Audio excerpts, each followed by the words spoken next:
Okay, welcome everybody to the first. I'm sorry, Gemini is giving me unwanted messages. Just a moment. Okay, so welcome to the first of what may be many partnered events between Pegasus, an elite master swim team based out of Dallas. And when I say elite, these guys break world records. Okay, this is serious business. Partnered with Ezz, a knowledge-sharing club for the intellectually curious who want maximum health with minimum noise. My partner in crime, my co-host, Bobby Patten, he and I are going to share the presentation. And with that said, what I'd like to do is bring up a slide presentation so that you understand what we're in for this morning, and then we can proceed. Let me know, please, when you can see the slides. Can you see it? Yes. Yes. Excellent. Okay. So carbs and physical performance. The subject came up in a conversation with Bobby, which relates to a partnered event we're going to do next month in Sardinia. It's an open water swim event. And we start talking about fitness and how you're supposed to eat to fuel maximum performance. And that's what led to today's conversation. This conversation will not provide you with all the answers. If we're lucky, it will provide you with some of the questions. Program at a high level, a broad perspective, because carbs and fitness is really a subsection of a much broader conversation about physical performance and diet. So we'll just take a very high level look at that to frame the conversation. Bobby then will talk about the history of carbs and fitness. What they said is we were growing up, both of us grew up poolside with lots of muffins and bananas. You know, what did the science actually show? Was the science any good? He's going to talk about that. I'll talk about just some selected, just a handful of very recent studies, science that speaks to all this. And then we'll open it up because I'm sure that you're going to have thoughts and questions. So with that said, who is speaking today? I am this one, Dr. Krongrad, surgeon, scientist, swimmer. I introduced laparoscopic prostate surgery. I've done, been there, done that, delivered babies in remote Africa, cloned a gene, done a lot. Today, I am founder, now 7 years running of Ezz, which is a knowledge-sharing club devoted to maximum health with minimum noise. Bobby, over here, 5-time NCAA All-American champion, swam for SMU, U.S. national team, world championships. If there's water, Bobby swam in it. That's really how you should think of him. Open water national champion. I come close, but I think he's swum in more water than I have. Open water national champion 10K, Waikiki rough water swim, Alcatraz. I think you almost won the Maui Channel swim, but you guys swam to the wrong beach. Oops. We did win 10 years later. Yeah, you would have had it had you swum to the right. We did go to the wrong beach. You did. I heard that story. And then U.S. Master Swim Coach of the Year, Colorado Swimming Hall of Fame. Bobby is all things swimming. How do I advance the slides? Okay, a man who I think inspires both of us. I think that's fair to say, if I may take some liberty there. Who you're seeing here is a man named Bob Patten, who was Bobby's father, who at age 69, a master's world record swimmer, training 2 miles a day, diagnosed with prostate cancer. Bob had surgery with me back in around 2003, give or take. Did his radical prostatectomy, and he was back in the water 2 weeks later. This photo he sent in after surgery, shortly after surgery. And then 100 days later, Bob set a 200-meter breaststroke record for his age group, 70 to 74. So when we talk about functional supremacy, which we do, that's what Ezz is devoted to. I think Bob really exemplifies it, and I think he inspires both of us with his performance. Phenomenal. Okay, this is who we are. So now that we know who we are, what is man? What is he supposed to be, and what is he supposed to eat? very high level, okay, and we can dive into this, and we do. This is just one of the articles we looked at in the inner circle on Ezz, and there's lots like it, lots to draw from, but one of the articles that really left an impression on me is a study by my favorite paleoanthropologist. I assume he's your favorite paleoanthropologist too. I mean, how could he not be? A man by the name of Mickey Ben-Dor, who left corporate life and became a paleoanthropologist, who studied the evolution of man's diet across the last 2 million years, looking at the fossil record and so on. And what he was able to piece together from what he calls 25 lines of evidence, it's a good study, I have the reference on the bottom, I can send it to you, is that man essentially became, not man, but hominins, the predecessors, became hypercarnivores by the time they became Homo erectus, which existed for about 1 million years. And then it was, we moved closer to our time, Homo sapiens 200,000 years ago, continued to hunt megafauna, preferring the fatty parts, the bone marrow, the brain, and that sort of thing. And then once our technology got really good, like with spears and stuff, and we caused the extinction of those animals, we started to move towards smaller game like branzino. Okay, so in parallel with this move from mammoth and mastodon to branzino at Costco, we also invented agriculture. In other words, man's diet is not static, it's in flux. And so one of the questions on my mind is, where exactly are we now in our evolution? And what's the biologically most appropriate diet for us? So strong history for us being carnivores, hypercarnivores, but of course, in evolution, we do eat quinoa and broccoli from time to time.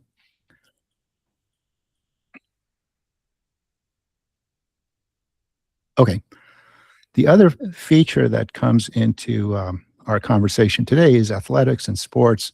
And the foundational question, is man a bodybuilder or is man an endurance runner? If you look around where I live, you would not think that man is an endurance runner. I don't see the people around me at Walgreens and at the gas station running, 50 miles. I don't. But the scientific record, the historical record suggests, in my view, convincingly that man, in fact, is not a bodybuilder, despite all the gym bros lifting all those barbells, but man rather is an endurance animal. Now, in the past, man did not have pools, wasn't really much of a swimmer until the Australians invented the freestyle, so he ran. You didn't ride bicycles either. So man is a running animal, and there's some great stuff that we don't have time for today to help flesh that out. I've put a couple of little examples here that help support it. Turkana boy is a fossil discovered on the shores of Lake Turkana in Africa that suggests that that's about when it started, when man began to be a runner. The more contemporary chief running antelope, a Lakota Sioux, who ran down a pronghorn. It took him 5 hours. He didn't outsprint the pronghorn. There's no way. But he outlasted the pronghorn, which is consistent with what we see with more modern humans who outrun horses, if you can believe it. And they don't outsprint. Okay. The fish runners of the Andes, contemporary with us, Camille Herron, who broke the world record on the Pheidippides Trail on a diet of meat. Nick Homan, who broke the world record climbing Yosemite on meat. But basically, man has endurance. Man can endure. Okay, and there are societies like the Apache, the Tarahumara, who further exemplify what I'm talking about.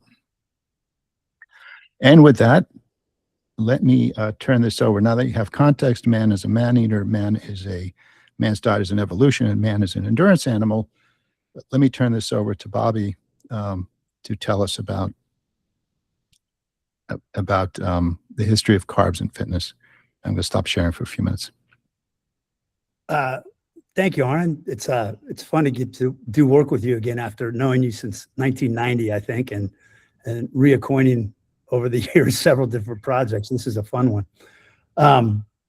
So just to clarify a couple things, not only do I swim, I actually in the last several decades have been involved in nutrition with several different people, but I did do some graduate work, have a couple certifications. So it's not just for swimming performance that I'm curious about nutrition. The master's program, while you said it's elite, I would say they're elite because of the kind of people they are. Our swimming performance is all over the board, from skill levels to just entering the water to lots of former Olympians. So it's, and I have to give a shout out to my wife who's on here, Joan, who's been in way more water, open water, than I ever have.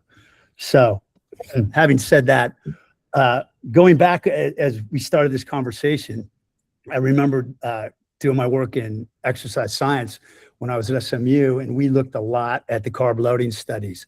And they came out of Sweden in the 60s. So I went back and started reading those and looking at some research. It's pretty fascinating. Actually, the Germans during the 1930s did some theories on blood sugar and performance. At that time, they weren't able to do the biopsy test, I'll get into in just a minute, that the Swedes did. But they found performance significantly declined when blood sugar levels went down. So that was kind of the major theory on for a long time. Of course, it was a German study, and not that many people paid attention to any German science in the 30s. So we didn't know a whole lot about that anywhere in the exercise science world until much later. But there was a group of scientists in Sweden in the 60s, and they had discovered or invented the muscle biopsy. And essentially what that is, if you think of like a pen, it's a very sharp tube, and they would stick it into the muscle and see. They were able to look at what the muscle had in it, and they would measure glycogen, which is a form of glucose. It's sort of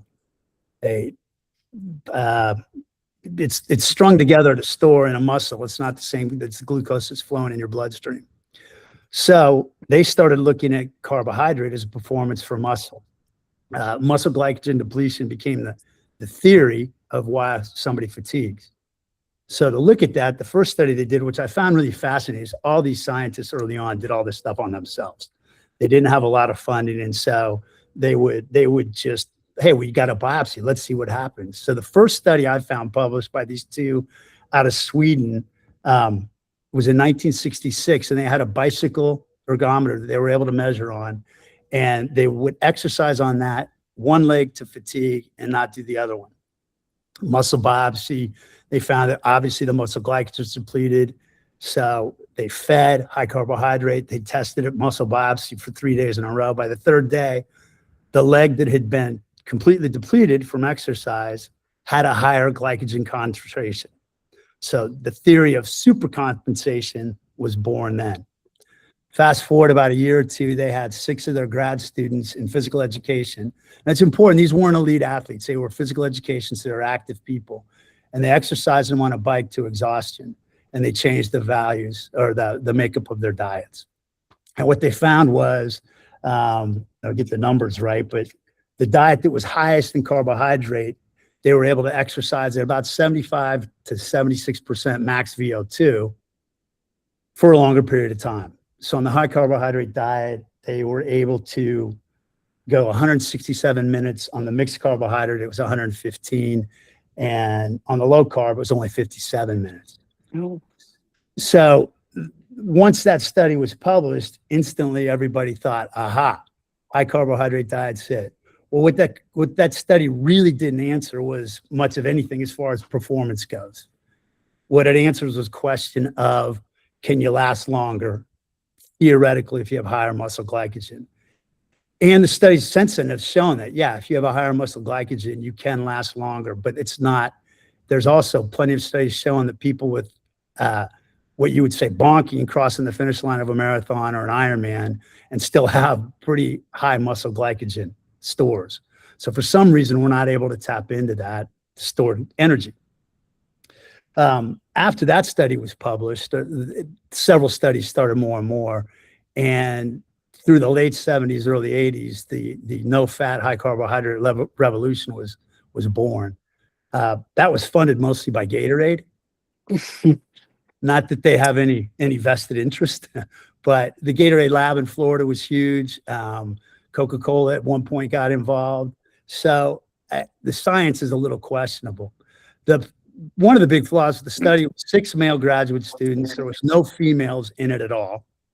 And so a lot of the carbohydrate loading studies were frequently set up with just male graduate students or undergrads. There's a ton of studies out there, and you can find a bunch. But basically, once that happened, all of a sudden, everybody was high concentration of carbohydrate. Subsequent studies, which I'm sure you're going to get into in a few minutes, though, is showing that actually, at a high-fat diet, people were able to burn it 80, 85% max VO2 and still be nearly 100% fat oxidation and not carbohydrate.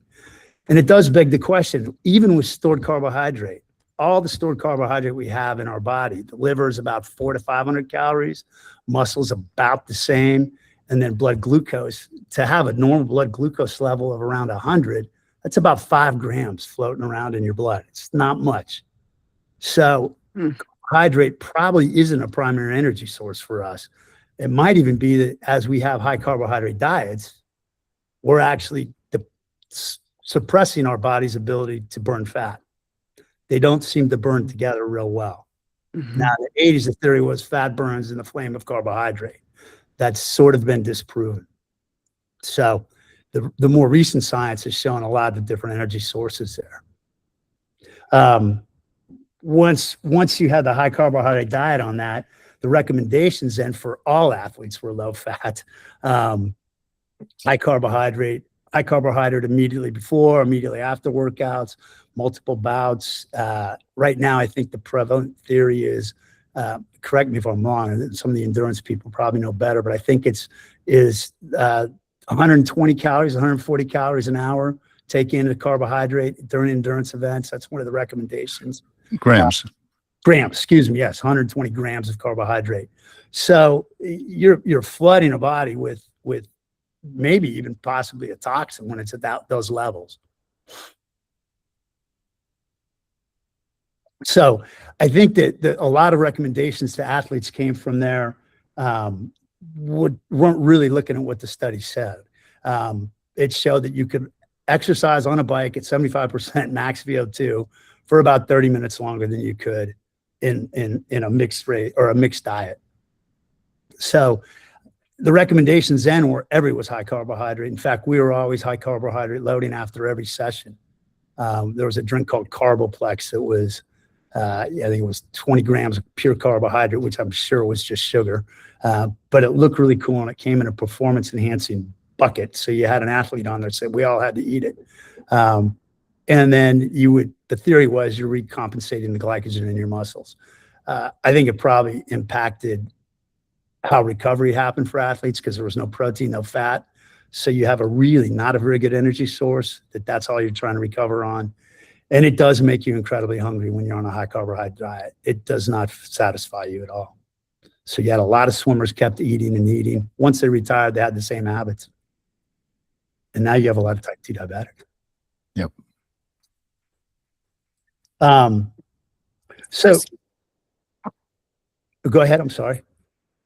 Oh, so anyway, the recommendations, I think probably they started to shift in the 90s, the late 90s, when people started looking at the importance of protein in the diet. I don't think they've really given fat much credit for a very long time. And that's a whole nother discussion on health and fitness in our country. Some leaps and bounds that were taken on research, I believe. Looking back at what the slide just shown a few minutes ago, we didn't evolve on high glycemic foods, high carbohydrate foods at all. It wasn't available regularly. You couldn't stop by, as we said yesterday, you can't stop at Starbucks and get a super latte with a protein shot and an extra espresso. You weren't able to do that when you're hunting that antelope. I guess you can do it now because you got it in your backpack.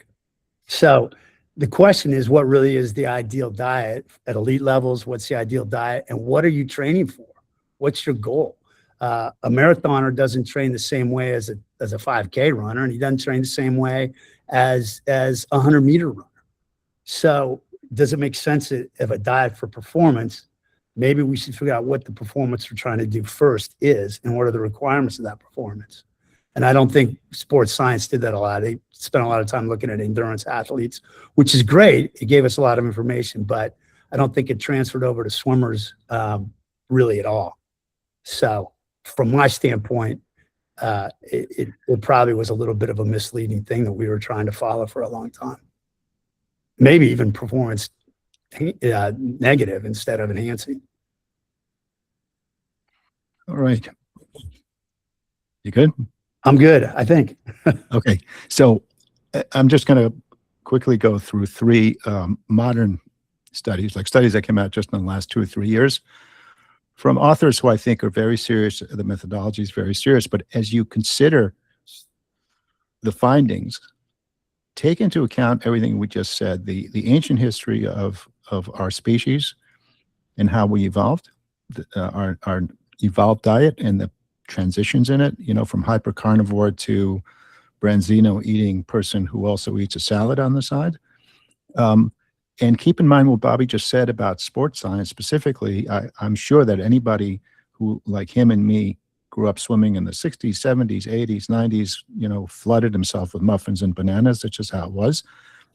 And that carries forward to the studies today, because you'll be very hard pressed to find enough athletes, including elite athletes and sub-elite athletes, to do studies on who aren't eating carbs. There are carnivores. We mentioned Camille Herron as an example, and Nick Holman is a modern example, but there's not a lot of them. So if you want to find like 20 triathletes at a very high level who eat nothing but steak, you're not going to be able to. So everything that we're doing, given everything we're doing is contaminated in a sense by the carbs that all these athletes are eating. These studies are being conducted by scientists who are themselves eating lots of carbs. In other words, the knowledge we're gaining is inside the box, not outside. Right. So I think there's a contamination there in all of it. And we're not looking at people who are fat adapted. We're looking at people who are generally carb adapted, and that completely changes your interpretation of what you're finding. Okay. So with that said, just 3 quick examples related to running. Study done by Philip Prins, who does a lot of this kind of work, trained male athletes, 4-week low carb adaptation. So the first question is, when you're looking at the effect of carbs, what's the population? Is it a population that eats nothing but steak? The answer is no, because that's just not happening. It's people who are eating carbs. The scientists, the researchers then put them on a low carb diet, in this case for 4 weeks. And so the second question is 4 weeks enough for adaptation to happen? And in this particular case, these were the circumstances, and what they found was no impairment in high intensity performance in low carb. Okay, and I'll show you an example of what some people mean by low carb. By my standards, they're often ridiculous definitions. 100 grams a day considered low carbs. That doesn't work for me. More to the point here, the 4-week low carb adaptation, not adequate. There's a guy named Cahill, study published in 2006, the reference down here. Fat adaptation is far from complete at the 4 to 6 week windows. But the research don't have time. They can't put people on a carnivore diet for a year and then study if they still need glucose or not, because they'll never publish, they never get promoted, they'll never go to the meeting in Honolulu. So they got to do a quick study, get the data, and get to the meeting. Okay, so we're shortchanging ourselves. If we want to understand the effect of carbs in people who don't need carbs normally, who don't eat carbs normally, then we've got to find those people, which means we are shortchanging ourselves with the very low adaptation period. In any event, in this particular setting, it didn't matter if they were high carb or low carb. It didn't matter. Performance was the same. Swimming, Bobby's right. There's not a lot of studies in swimming, although I don't think human physiology really differs from running to swimming. I doubt there are huge differences there. This is one of the studies we reviewed partly in preparation for Sardinia next month. A randomized trial of 10 elite open water swimmers, carbs every 2.5 kilometers per race. No difference in the last 500-meter velocity, carb or no carb, and no difference in perceived exertion. Carb ingestion did not improve performance or affect perceived exertion. Okay? It didn't matter whether you had the carbs or not.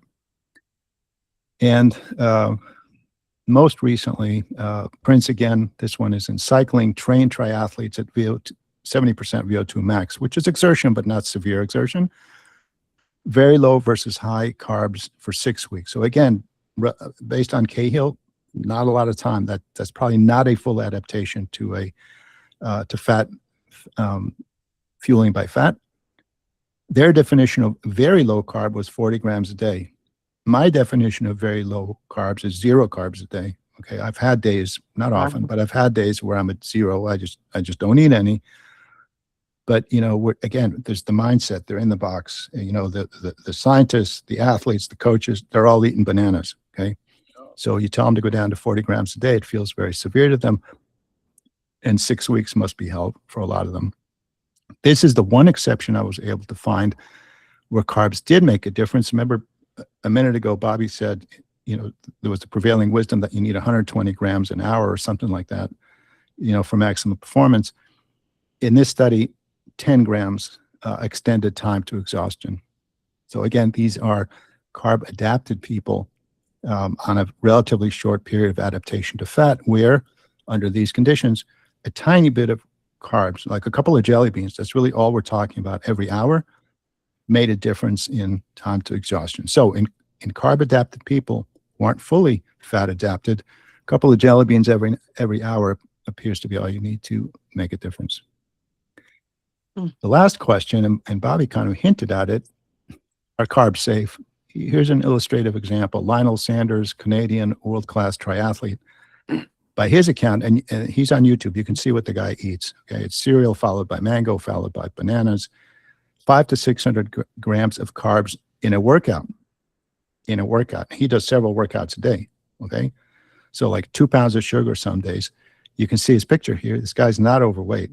Okay, he's rail thin, pre-diabetic, and this is during training. This is not, as Bobby said, these habits carry on later, and there's certainly plenty of case studies, examples of people who become diabetic and pre-diabetic behaving like this after the fact.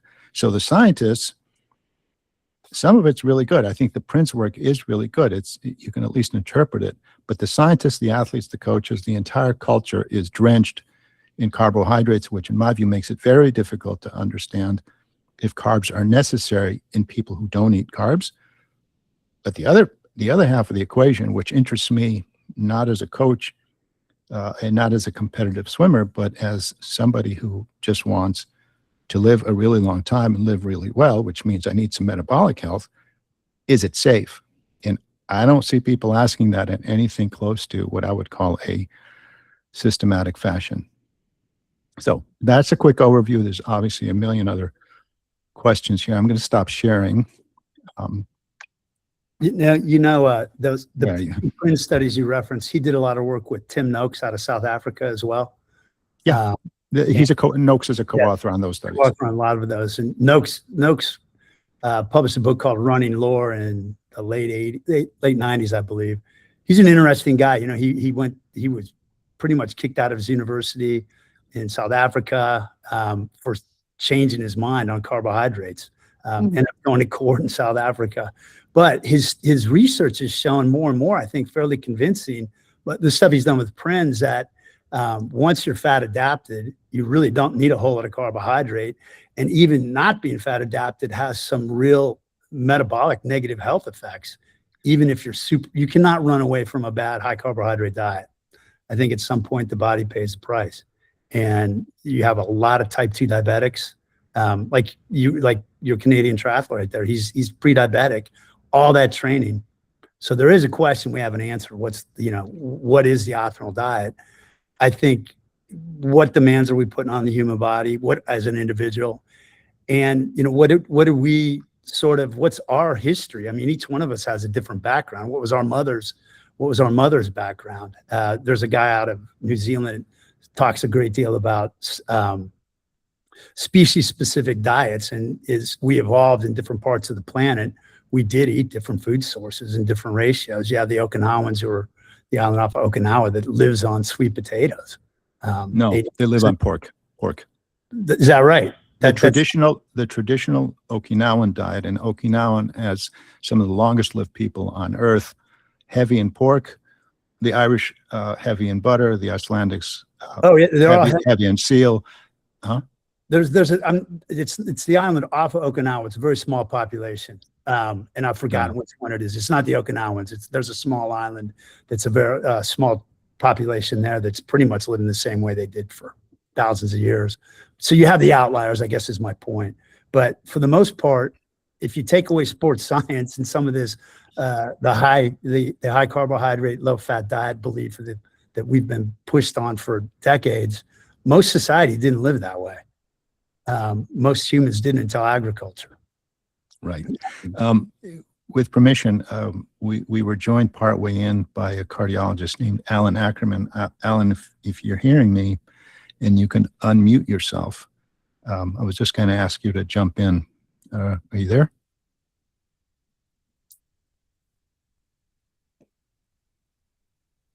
No, I mean, Yeah, I am, and I'm in an elevator. I'll be out soon. Yes. Oh, give us the elevator pitch. Here we go. Give me a second. I'll be out pretty soon. All right. Well, when you're ready, I was just going to ask you to chime in. I know you think a lot about optimal health and nutrition and things like that. You know, the conversation today isn't about cardiology, and it isn't about even primary medical care or health. You know, we're trying to get at, you know, you missed your introduction. Bobby is an elite swimmer, a longtime coach of elite swimmers, including Olympians, and he's thought heavily, you know, about what happens in the world of sports, specifically sport performance vis-a-vis carbohydrates. But how do you see the culture of sports, given how drenched it is in carbs, you know, from the cardiological point of view, and the potential implications, the ramifications for long-term function and health? Well, you know, thank you for letting me join. And sorry I came in late. I was running late in the clinic. So my approach has been, you know, and I've been through everything, you know, from the high carbs to the South Beat diet to you know, the Atkins and the paleo and so forth. And you know, I think, you know, the message to me, or the way I practice is, I'm not a subscriber of quote unquote population health and blanketing everybody and treat it the same way. So I think it has to be precision.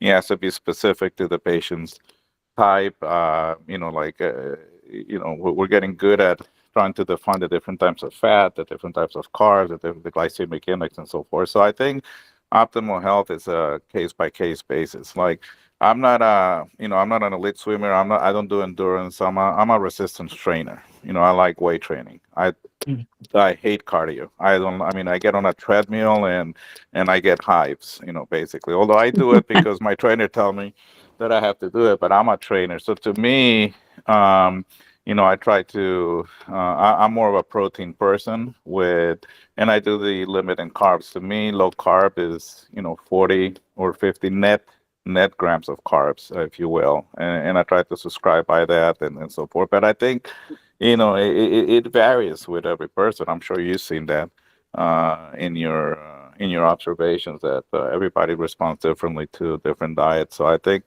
you know, I've seen the lean man hyper responders. I don't know if you're familiar with that phenotype now.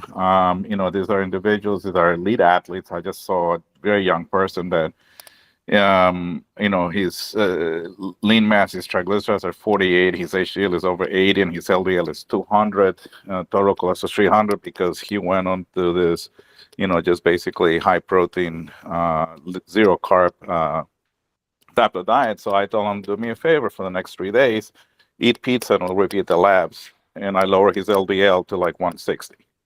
You know, so he defines the typical lean mass hyperresponder, and then, you know, but he got concerned about the LDL, even though he, you know, he's young, he has absolutely zero visible plaque and so forth.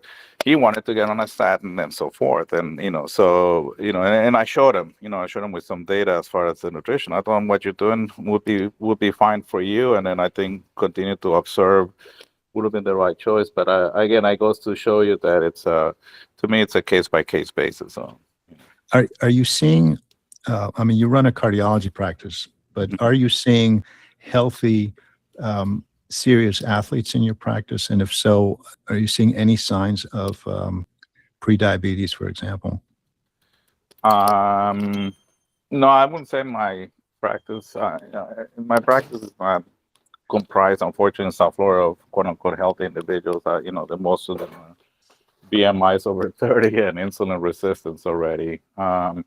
So the few athletes that I've seen, like this individual, no, I haven't seen any signs of insulin resistance in this guy, for example. But I have a very small sample size to go by. So. Yeah. All right. Look, let's open it up. I mean, does anybody have any questions, any comments, any experiences to share? just unmute yourself and speak up. Thanks for the conversation, Bobby and Arnon. I think we tend to see these clinical studies kind of designed in different ways depending upon where we are and consuming at the time as a species. But just, sound analysis here, and sometimes when groups study with the foresight of trying to find conclusive data, they tend up confirming that conclusive data. So it's great to see how we've shifted in our diet as a species from this glucose heavy diet and the kind of way we've ostracized fat to now there's been a bit of a sea change that's happened, and literally the pyramid has flipped. So what do you think has really helped contribute to that change of how we think about welcoming fat more into our diet? Are you asking in sports, swimming, or generally? Generally, not necessarily as in sports, because I think sports, to my understanding, Bobby, like you tell me, is sports still a very glucose heavy diet regimen? I think it depends on the sport, but there's certainly, that's the belief. I think that's still pretty, certainly for endurance athletes, that's pretty much the standard, I think, recommendation. To answer your question on fat, I think there's been a lot of things that have shifted over a period of time. People started looking at some of the original studies, like Keyes came out with in the 50s, and there was a lot of selective. His 7-country study he left out like 5 others that didn't fit the data. So, I think a lot of the studies, sort of to your point, we're going to find it for sure, because we're going to look real hard and we're going to find what we want to find. And I think there was a real naive, people weren't making a distinction between carbohydrates, what kind, where they're from. Nobody was making a distinction in fat. Fat was bad no matter what it was. And a lot of the studies we looked at when I was at SMU in anthropology class was they used Korean and Vietnam vets with their food and used that as an argument. They were on MREs that were loaded with trans fats. So we know they're horrible fat. We made a lot of mistakes. We had politically motivated organizations trying to make recommendations on our diet that I don't think were very sound. And probably that started in our country, probably with Keyes right around there in the 50s. McGovern pretty much introduced the panel on food in 72, 74, somewhere around there. So, and that was heavily influenced by the grain industry. So it wasn't, industry influence on nutrition has been pretty strong for a very long time. And it wasn't from the egg and meat products that were funding all that. Yes, if I can broaden that a little bit, I think no question that the food industry has had a role. Big Sugar paid a couple of Harvard masters, public health, to write glowing reviews of sugar, for example, and they paid them. And those guys didn't disclose their conflict of interest, right? So it went in the New England Journal of Medicine, and there came sugar and cereal and Yul Gibbons and grape nuts and all that. So some of the problem that we've had in this country, at least, is explained by commercial conflict of interest and its influence on the public perception. But some of it is also unintended consequence. So you have conflict of interest and unintended consequence. For example, Eli Whitney invented the cotton gin in the 1860s, I think. Well, that was great for the cotton industry because all the fiber could be produced. America became a cotton exporting powerhouse. That led to a glut of cotton seeds because that's what they were pulling out of the cotton. And there were mountains of cotton seeds. It was basically waste material that they were dumping in rivers in Amarillo and Lubbock. A lot of this was happening in Texas in the beginning. And people didn't know what to do with the cotton seeds until one day somebody saw a cow eating them. They said, oh, great, we have cow food. And they started feeding cows with cotton seeds. Well, that's not the natural cow food. Okay, grass is the natural cow food. You can see how this then rippled into feedlots and grain. Okay, initially not a huge problem because it wasn't a massive rail network in this country, but that came in later. What also happened later was the Dust Bowl. Land reclamation used soybeans to reclaim the land. Well, now you have a glut of soybeans. which we didn't have before. Mm-hmm. And somebody put all those pieces together, and well, let's feed the soybeans to the cows. Now you have feedlots with soybeans and corn, okay, and cottonseeds, which are not the natural food for cows. And guess who ate the cows? People did, which meant that all the fatty acids, which are very rich in a certain fatty acid called linoleic acid, was being absorbed by the people, which is a setup for all kinds of metabolic dysfunctions. Okay, it got worse as ultra-processed food came in, as Procter & Gamble started putting the cottonseeds into margarine to replace butter. I mean, a lot of things happened, but some of it I don't think was necessarily malfeasance. I don't know that Procter & Gamble knew enough to say, you know, Crisco is actually going to harm people. Probably not. You know, that's unintended consequence to some extent. I don't think Eli Whitney said, you know, I better find a way to hide the cottonseeds, because otherwise 100 years from now, it's going to contribute to chronic disease and obesity. You know, when Nixon subsidized the Iowa farmers because he wanted to win the caucus and get reelected, and we got this glut of corn, high fructose corn syrup, put that in the food, right? So it's a combination of things. But your question wasn't how did we get here? Your question is what's causing a reversal? There may be a reversal. I don't know how broad it is. We may be a selected small segment of the general population that's unusually aware of our food and conscious of it and taking responsibility for our health. I think the signs of resistance have been there all along. I'm not exactly sure what's causing them to pop up a little bit more, if they are. In my case, the turnaround happened in 2019 after I read a book called The Big Fat Surprise by a woman named Nina Tischholz. She traces out the history of food politics. That book and a little recipe, something that I cooked and sent out as a text message, together led to the formation of Ezz, okay, 7 years ago. So a woman like Nina, for example, she's not a food scientist. She was a journalist, and she got a gig doing restaurant reviews for some magazine. And she kept going to these restaurants she'd normally not go to, and they were very rich in foods she didn't normally eat, foods rich in butter, for example, and cream and beef. And she found out she really liked it. She had never really experienced it before. What? I mean, that's what happened. And so she started digging into this stuff. Her book became reasonably popular. I mean, that's just the kind of things that have happened to reverse some of the popular consciousness. And I think, you know, the emergence of politicians like RFK Jr., like him, don't like him, that's not the point. He's asking questions related to our food supply, and that's causing other people to ask those questions. And then you got people like me trying to mind their own business, you know, minding, you know, building a little lifeboat for themselves, getting off the Titanic by asking, what am I supposed to eat? And people kind of gathering around and asking, will it ripple into some sort of massive social change? I don't think so. I think the Titanic has hit the iceberg. I don't see the food companies losing their power to distort the science. I don't see that. How do you see it? I mean, do you have any theories about why it's reversing? I think we can be heavily influenced by, well, the political environment is set in-house right now to reverse it in America. But I also think that, you know, where you live and who you socialize yourself with has a major influence on it. You can state the argument for, you know, pick a diet, right? Veganism, you know, plant-based diets, animal-based diets.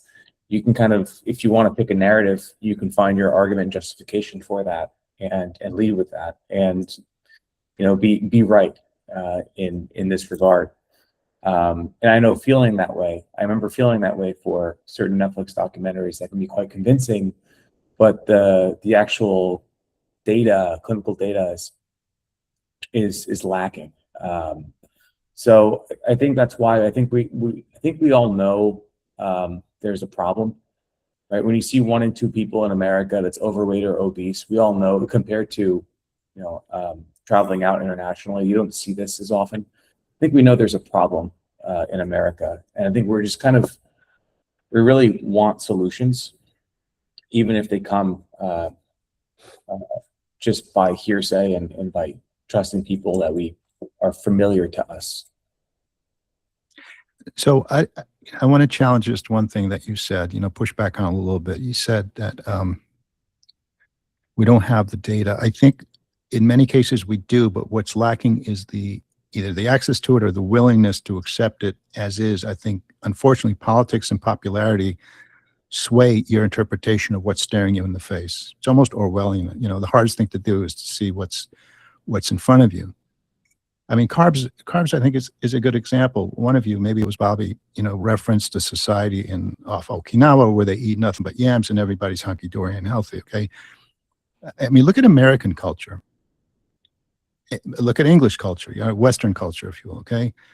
Carbs have been around. If you look at Warren's Model Homemaker, published in 1888 in London, if you guys don't have a copy, maybe you do. I read it, okay? And what they have in the pantry, what he recommends in the pantry is bread, sugar, beer, and potatoes. That's nothing but carbs. How much obesity was there in London in the 1880s? It was non-existent. If you look at the Army mess hall data from the 1940s from the US, if you look at what they ate at the Knickerbocker Hotel after Broadway shows in the 1920s, carbs were everywhere, and we didn't have obesity. So something changed.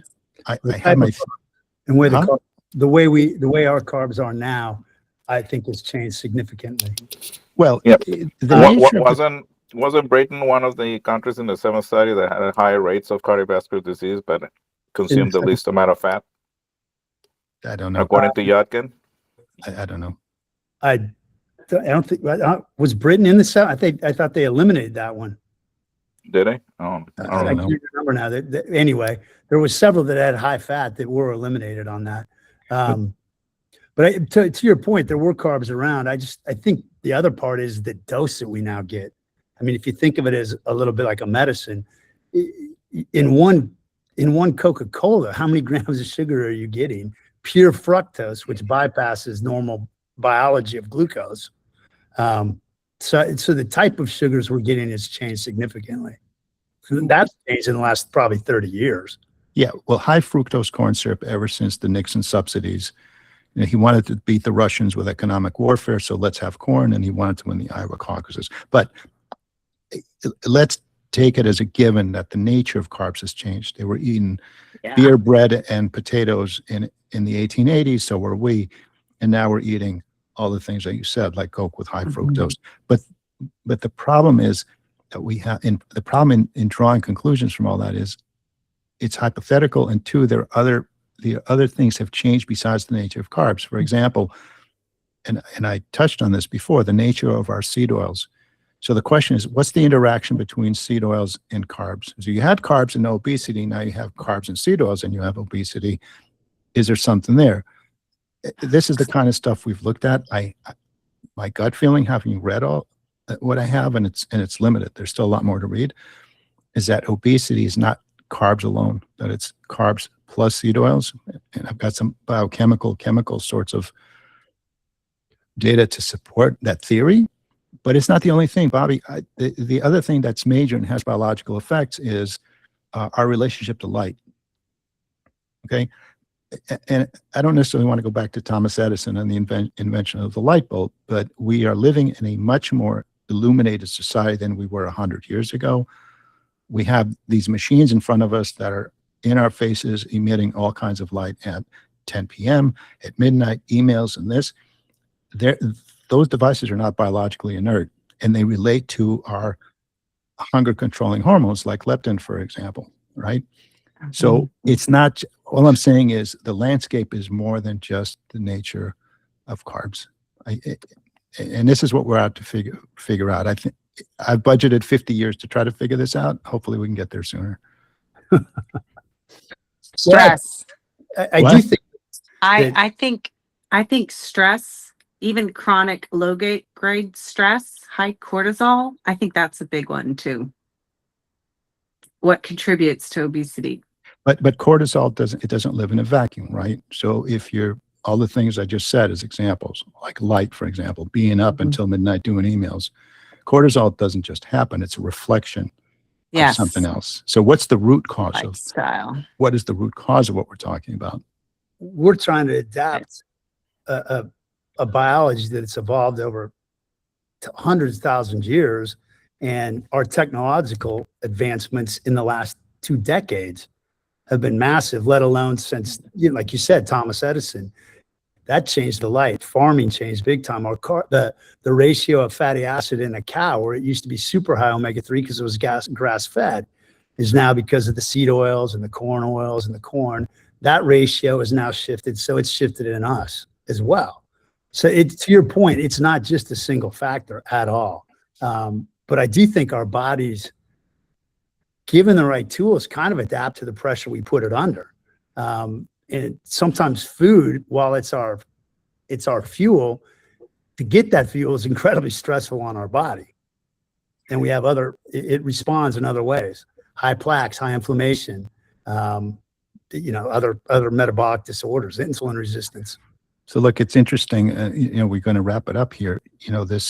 This meeting was ostensibly about optimal carbs for maximum physical athletic performance. Okay, we touched on it, and we came away thinking we don't really know. We got a lot more to go, but it evolved in not surprising direction. What about health generally, where we have lots more questions to go? I think there's food here for many more deeper dives on specific tangents. I'm happy to keep going. If you guys say no, we've had enough for you, we're sick of it, no more, stop it, that's fine too. I want to thank Bobby for allowing me to partner with Pegasus. I look forward to partnering for real in the waters off Sardinia next month. And to Alan for chiming in, for Amit for your question, for Sylvia for bringing the biomarker into the conversation. Thank you very much for that. And yep, there goes Alan Ackerman's thumbs up. Great. I'll save the recording. Hopefully it came out fine, and I'll share it with the group and invite all of you. If you have any questions, call Bobby. He's up late, so don't mind. Just go ahead and call him. Yeah. I'll be up at 4 for practice, so call early. Yeah, I'll call early.